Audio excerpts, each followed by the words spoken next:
কুষ্টিয়া ৪ আসনের সাবেক সংসদ সদস্য আব্দুর রউফ এবং নোয়াখালী ৪ আসনের সাবেক সংসদ সদস্য ও জেলা আওয়ামী লীগের সাবেক সাধারণ সম্পাদক মোহাম্মদ একরামুল করিম চৌধুরীকে গ্রেফতার করেছে র্যাব। মঙ্গলবার দিবাগত রাতে র্যাপিড অ্যাকশন ব্যাটালিয়নের আইন ও গণমাধ্যম শাখা থেকে এই তথ্য নিশ্চিত করা হয়েছে। র্যাবের পক্ষ থেকে জানানো হয়, র্যাব ৭-এর একটি দল একরামুল করিমকে চট্টগ্রাম মহানগরীর খুলশী এলাকা থেকে গ্রেফতার করেছে।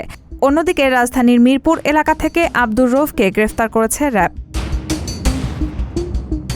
র্যাব জানায়, আব্দুর রউফের বিরুদ্ধে একাধিক মামলা রয়েছে। তাকে সেসব মামলায় গ্রেফতার দেখিয়ে আদালতে পাঠানো হবে। উল্লেখ্য, গত ৫ আগস্ট আওয়ামী লীগ সরকারের পতনের পর তাদের বিরুদ্ধে একাধিক হত্যা মামলা দায়ের করা হয়েছে। রায়হানা মুন, সবার কথা।